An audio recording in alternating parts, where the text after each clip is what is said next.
तो फिलहाल आपको बता दें कि दरअसल हिमाचल विधानसभा का मानसून सत्र आज से शुरू होने जा रहा है और राज्य विधानसभा का ये सत्र दोपहर बाद 2 बजे शुरू होगा। पहले दिन सिर्फ शोकोदगार होगा और साथ ही सिटिंग विधायकों वीरभद्र सिंह और नरेंद्र बरागटा के देहांत के शोकोदगार से ये मानसून सत्र शुरू होने जा रहा है।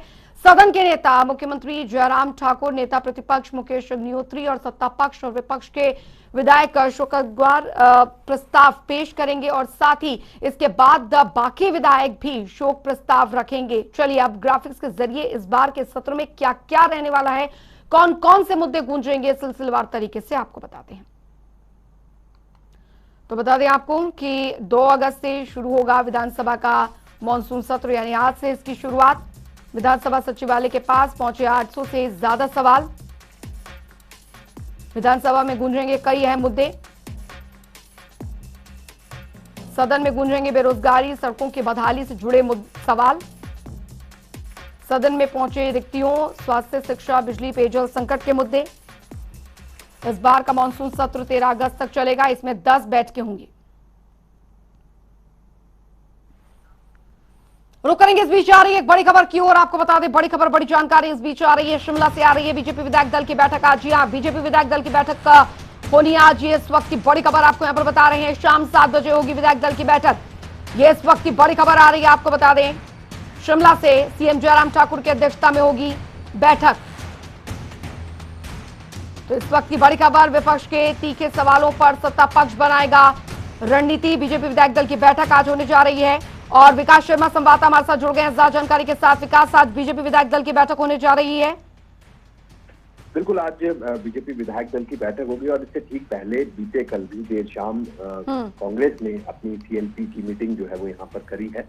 आज जो बीजेपी विधायक दल की बैठक होनी है वो ठीक शाम को 7 बजे शुरू होगी और ये राज्य अतिथि गृह पीटर हॉफ में होने जा रही है। लेकिन देखिए, सबसे बड़ी बात यही है कि एक तरफ जहां विपक्ष सत्ता पक्ष को घेरने की तैयारी सदन के भीतर और बाहर करने की तैयारी करके बैठा है, रणनीति बना के बैठा है, वहीं अब सत्ता पक्ष रणनीति बनाएगा कि किस तरह से तीखे सवालों का जवाब यहाँ पर दिया जाए जी। क्योंकि विपक्ष का ये कहना है कि जनता से जुड़े मुद्दों पर विफल ये राज्य सरकार रही है, उनकी नीतियां जो है वो विफल रही हैं। तो ऐसे में बहुत बड़ा नुकसान जो है, चाहे कोरोना की बात करें, कानून व्यवस्था की अगर बात कर ली जाए, मौत के आंकड़े को लगातार जो है वो छुपाया जा रहा है, जो कि कोरोना का बड़ा मौत का आंकड़ा है। तो ऐसे में कई तरह के सवाल हैं जो इस बार विधानसभा के भीतर गूंजेंगे और उनको मुद्दों को भुनाने की कोशिश जो है वो यहाँ पर विपक्ष जरूर करेगा। और ऐसे में सत्ता पक्ष की क्या तैयारी है, सत्ता पक्ष किस तरह से तैयार है, क्योंकि हमने संसदीय कार्य मंत्री से भी हमने बात की थी, कल मुख्यमंत्री का भी बयान आया, उन्होंने साफ तौर पर कहा है कि अब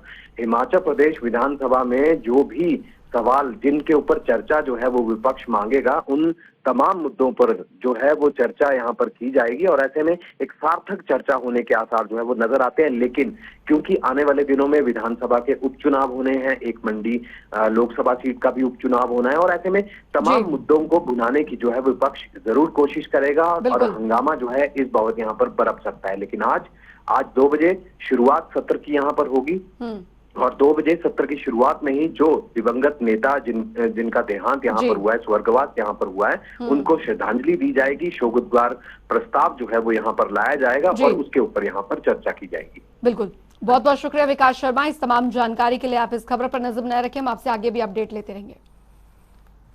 तो मानसून सत्र को आपको बता दें कि विपिन सिंह परमार ने जनता टीवी से खास बातचीत की है और सत्ता पक्ष और विपक्ष से सदन की गरिमा बनाए रखने की अपील भी की है। हिमाचल प्रदेश विधानसभा का मैं ये देख रहा था कि यहाँ पर चर्चाएं बहुत उस स्तर की होती हैं और प्रश्न भी ऑनरेबल एमएलएज अपने विधानसभा क्षेत्र से संबंधित या जो सामायिक विषय होते हैं उनके ऊपर नोटिस वगैरह देते हैं, चर्चाएं देते हैं। और मैंने देखा है कि जब चर्चा होती है तो सारगार्भित होती है, उसमें स्तर देखा गया है। तो इस बार भी प्रश्न जो है ऑनरेबल एमएलएज ने काफी पूछे हैं। मेरी जानकारी के अनुसार 853 प्रश्न, चाहे वो तारांकित हो अतारांकित हो, उसमें पूछे गए हैं। दूसरा, इस बार नोटिस भी दिए गए हैं, चाहे वो नियम 101 की बात हो, 130 की बात हो, कोरोना के ऊपर ऐसा चर्चा, उस पे भी नोटिस दिए गए हैं। तो कुल मिलाकर के जो नोटिस दिए गए हैं वो हिमाचल प्रदेश की परिस्थितियां, हालात और सामयिक विषयों को ध्यान में रखते हुए पूछे गए हैं। मैं यही कहना चाहता हूं कि इस विधानसभा के अंदर कई बार ऐसा माहौल गर्म होता है, विपक्ष को भी अपनी आवाज उठाने का मौका है। मैं इतना ही कहना चाहूंगा कि विपक्ष आवाज उठाए, परंतु सत्ता पक्ष की तरफ से, चाहे वो ऑनरेबल सीएम साहब हैं, ऑनरेबल मिनिस्टर्स हैं, वो प्रश्नों का उत्तर देंगे, चर्चाओं का उत्तर देंगे। ये परंपरा, इस ऑनरेबल एमएलएज का जो हित है, उसकी आवाज है, उनके मुद्दे हैं, उनको संरक्षण देने का काम चेयर का है और उस जिम्मेवारी को मैं पूरी तरह से निभाने की कोशिश करूंगा। अपेक्षा करता हूं कि पूरा सदन इस चेयर को सहयोग देगा और हम विषयों को आगे ले जाएंगे और सारे विषय हिमाचल प्रदेश को शिखर की ओर बढ़ाने के लिए कारगर सिद्ध होंगे।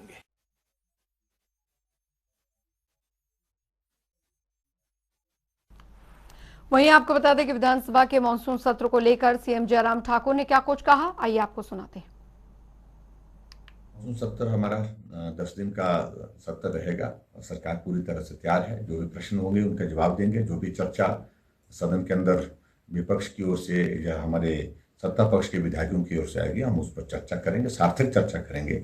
और सबसे बड़ी बात है कि लोकतांत्रिक व्यवस्था में ये एक हमारी खूबसूरती है कि हम एक दूसरे के पक्ष को बारीकी से जाने, खामियां कहीं अगर हैं उनको सुधार करने के लिए कहाँ गुंजाइश निकल सकती है, सुधार करने के लिए कैसे गुंजाइश निकाल सकते हैं, उसके लिए मिलकर के काम करें, सुझाव की दृष्टि से भी। और उसके साथ साथ में जहाँ जो बातें विपक्ष की ओर से आएंगी उन सारी बातों का संज्ञान लेकर के जो भी उचित जवाब उसका होगा वो दिया जाए।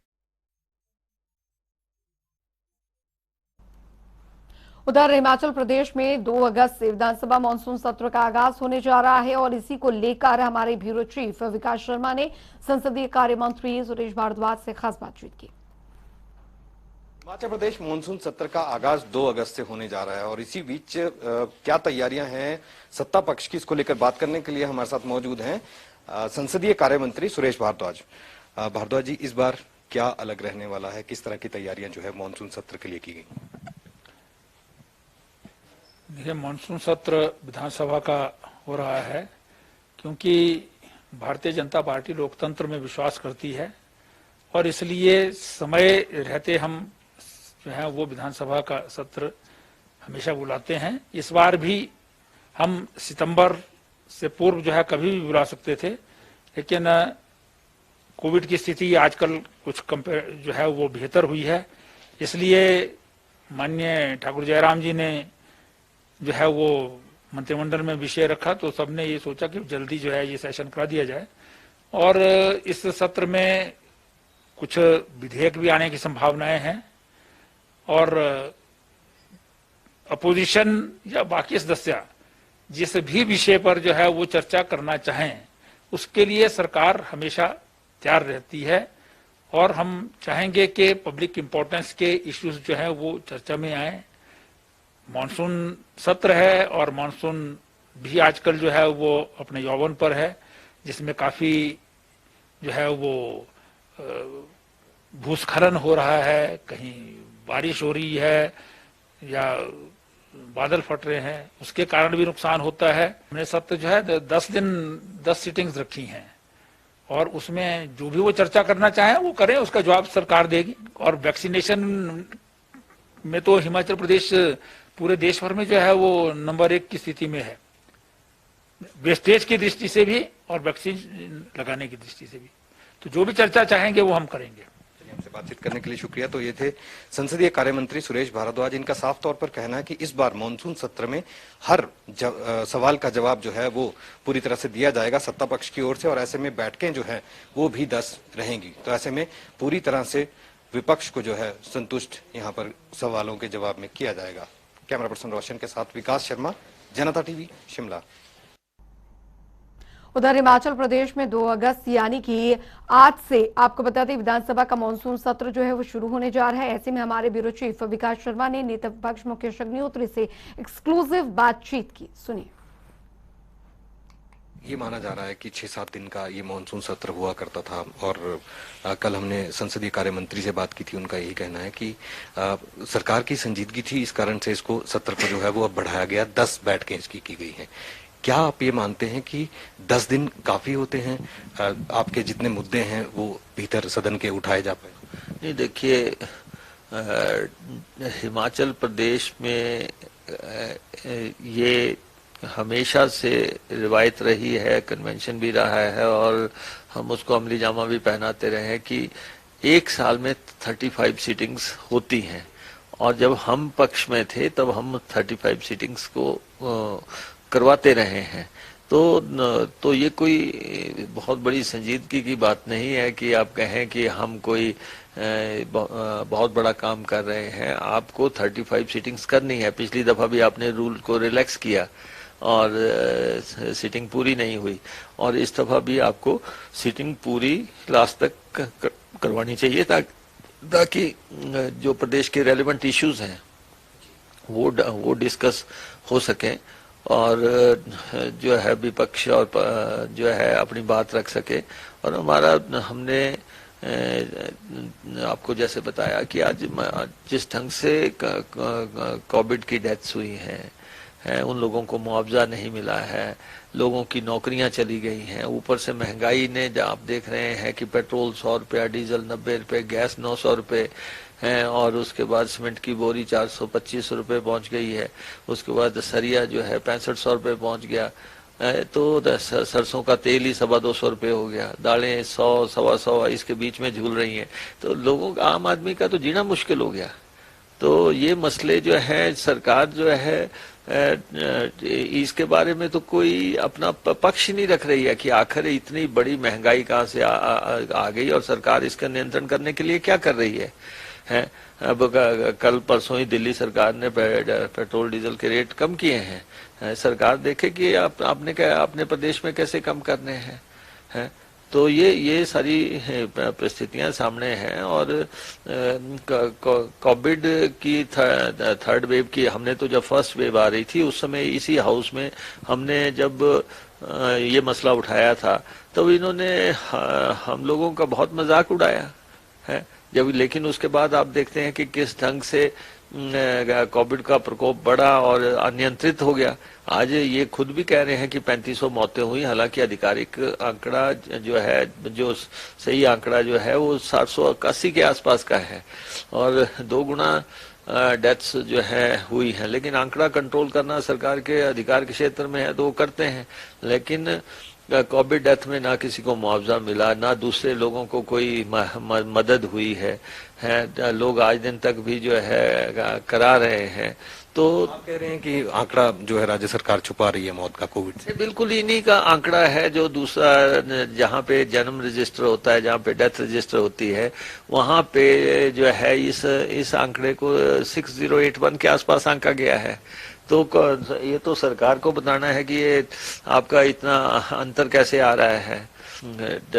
दूसरे जो अहम मसले हैं, बेरोजगारी, चोर दरवाजे से नौकरियां देने का क्रम चल पड़ा। देखो ये बड़ा दुर्भाग्यशाली है कि बिल्कुल ही नौकरियों में लूट की जा रही है। तो हिमाचल विधानसभा के मानसून सत्र में विपक्ष दल कांग्रेस ने सरकार को घेरने के लिए रणनीति तैयार की है। दरअसल रविवार देर शाम नेता प्रतिपक्ष मुकेश अग्निहोत्री की अध्यक्षता में कांग्रेस विधायक दल की बैठक शिमला के सर्किट हाउस में हुई और इस बैठक में कांग्रेस के प्रदेश प्रभारी राजीव शुक्ला और साथ ही सह प्रभारी संजय दत्त भी मौजूद रहे। बैठक में विपक्ष दल ने दरअसल ज्वलंत मुद्दों पर सरकार को घेरने का फैसला लिया। कांग्रेस सदन में महंगाई, बेरोजगारी, आपदा और बरसात से हुए नुकसान, फिजूल खर्ची, प्रदेश पर बढ़ते कर्ज, कोरोना काल में अव्यवस्था, कानून व्यवस्था और कथित भ्रष्टाचार जैसे ज्वलंत मुद्दों पर सरकार को घेरेगी।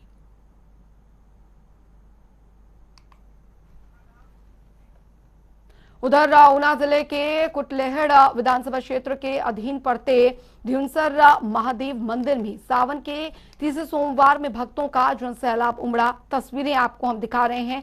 सुबह से ही श्रद्धालुओं के पहुंचने का सिलसिला जारी है। पूरी तरीके से कोरोना नियमों का जो पालन है वो यहां पर किया जा रहा है। हालांकि कोशिश ये की जा रही है कि सभी से अनुरोध किया जा रहा है कि मास्क पहन के रखें। बढ़ेंगे आगे। सीएम जयराम ठाकुर को स्वतंत्रता दिवस पर तिरंगा ना फहराने की धमकी देने वाले गुरपतवंत सिंह पन्नू के खिलाफ शनिवार को एफआईआर दर्ज कर ली गई है। प्राथमिक जांच में पाया गया है कि गुरपतवंत सिंह पन्नू खालिस्तान समर्थक संस्था सिख फॉर जस्टिस से जुड़ा हुआ है। बता दें कि 2 से 3 दिन पहले ही कई पत्रकारों और कुछ अधिकारियों के मोबाइल पर एक ऑडियो क्लिप अमेरिका और कनाडा के नंबर से इसी संबंध में पहुंची थी। ऑडियो क्लिप में धमकी दी गई थी कि सीएम जयराम ठाकुर को 15 अगस्त को झंडा नहीं फहराने देंगे। वहीं पुलिस ने इस संबंध में जांच शुरू की और डीजीपी संजय कुंडू ने खुद केंद्रीय एजेंसियों और साथ ही हिमाचल के अधिकारियों के साथ एक बैठक कर सीएम की सुरक्षा के दायरे को बढ़ाया।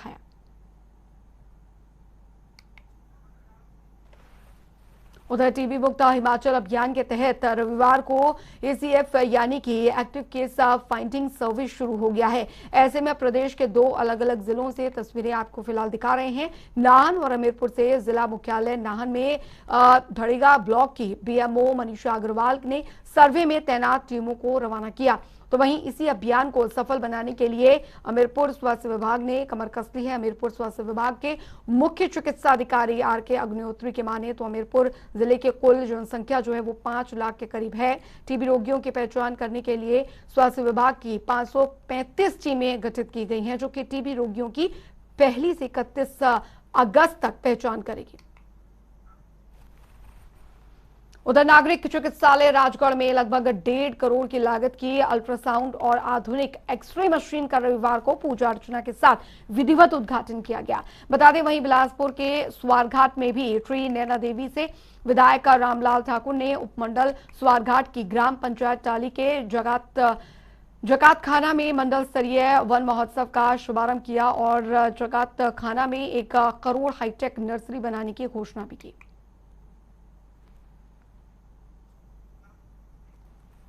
उधर नालागढ़ के रामशहर मार्ग पर सिलनू पुल के पास बार में अज्ञात बदमाशों ने तोड़फोड़ यहां पर मचाई और बता दें कि बदमाशों ने बार मालिक के साथ मारपीट की और बार में जमकर तोड़फोड़ की। बार मालिक ने बताया कि कुछ अज्ञात बदमाश बार के अंदर घुसे और मारपीट करना शुरू कर दिया और 18,000 रुपए भी कैश लेकर फरार हो गए। वहीं पूरे मामले में पुलिस ने बार मालिक की शिकायत पर केस दर्ज कर जांच शुरू कर दी है। उधर पांवटा साहिब में एक तरफ भारी बारिश के बाद अब हाल बेहाल है। पांवटा साहिब के पुरवाला क्षेत्र में लोग पानी की समस्या से परेशान हैं। पुरवाला क्षेत्र में पानी की समस्या इतनी है कि लोगों को काफी दिक्कतों का सामना करना पड़ रहा है। ग्रामीणों का कहना है कि पंचायत प्रतिनिधि से लेकर प्रशासन और तमाम विभागों में शिकायत करने के बाद भी समस्या का समाधान नहीं हुआ है और पानी के लिए लोगों को काफी परेशानियां उठानी पड़ रही हैं। तो वहीं जल शक्ति विभाग के अभियंता ने कहा है कि लोगों को पूरा पानी मिल रहा है और अगर कोई समस्या है तो उसको दूर किया जाएगा।